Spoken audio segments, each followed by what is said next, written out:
ជាមិនសរសើរមិនបានឡើយលោកសេងកូនអភិបាលនៃគណៈអភិបាលខណ្ឌមានជ័យជូនកាដូម្ដងពីរក្នុងថ្ងៃតែមួយបើការដ្ឋានជួសជុលប្រព័ន្ធលូនិងត្រៀមរៀបចំការពិនិត្យជំងឺជូនពលរដ្ឋដោយឥតគិតថ្លៃក្រៅពីនោះលោកក៏បានចាប់បើកយុទ្ធនាការក្តៅមហាក្តៅបទល្មើសបច្ចេកវិទ្យាដែលជាបញ្ហាក្តៅគគុកដាក់ខាតមិនឲ្យមាននៅក្នុងខណ្ឌមានជ័យ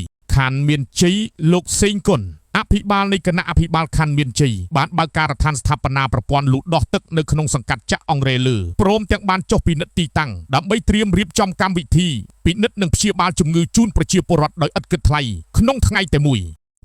ការបើកការដ្ឋានគម្រោងមូលនិធិអភិវឌ្ឍសង្កាត់នេះព្រឹកថ្ងៃទី3ខែមិថុនាឆ្នាំ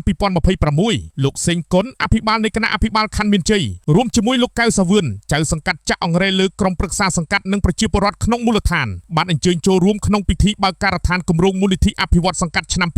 2026គម្រោងនេះជាការជួសជុលនិងដាក់លូមូលរំដោះទឹកដែលមានប្រវែងសរុប998ម៉ែត្រមុខកាត់1ម៉ែត្រទីតាំងស្ថិតនៅភូមិព្រែកតាគង់1សង្កាត់ចាក់អង្រែលើខណ្ឌមានជ័យរាជធានីភ្នំពេញគម្រោងនេះធ្វើឡើងក្រោមការណែនាំនិងយកចិត្តទុកដាក់ពីឯកឧត្តមខួងស្រេងអភិបាលរាជធានីភ្នំពេញក្នុងគោលបំណងដោះស្រាយបញ្ហាទឹកជំនន់ទឹកភ្លៀងនិងលើកកម្ពស់សុខុមាលភាពរស់នៅរបស់ប្រជាពលរដ្ឋពីការត្រៀមលក្ខណៈពិនិត្យនិងព្យាបាលជំងឺឥតគិតថ្លៃបន្ទាប់ពីពិធីបើកការដ្ឋានលោកអភិបាលខណ្ឌមានជ័យបានបន្តដំណើរចុះត្រួតពិនិត្យទីតាំងនៅក្នុងវត្តចាក់អង្រែលើការចុះពិនិត្យនេះធ្វើឡើងរួមគ្នាជាមួយឯកឧត្តមជួបសុភត្រាអគ្គលេខាធិការរង CDC និងក្រុមគ្រូពេទ្យស្ម័គ្រចិត្តរបស់ឯកឧត្តមសុនច័ន្ទថុលដើម្បីរៀបចំទីកន្លែងត្រៀមលក្ខណៈផ្ដល់សេវាពិនិត្យនិងព្យាបាលជំងឺទូទៅជូនបងប្អូនប្រជាពលរដ្ឋដែលនឹងប្រព្រឹត្តទៅនាថ្ងៃទី6ខែមិថុនាឆ្នាំ2026ខាងមុខនេះការអំពាវនាវពីអាជ្ញាធរក្នុងឱកាសនោះដែរលោកសេងគុនបានអំពាវនាវដល់ប្រជាពលរដ្ឋទាំងអស់ក្នុងសង្កាត់ចាក់អង្រែលើក៏ដូចជាទូទាំងខណ្ឌមានជ័យ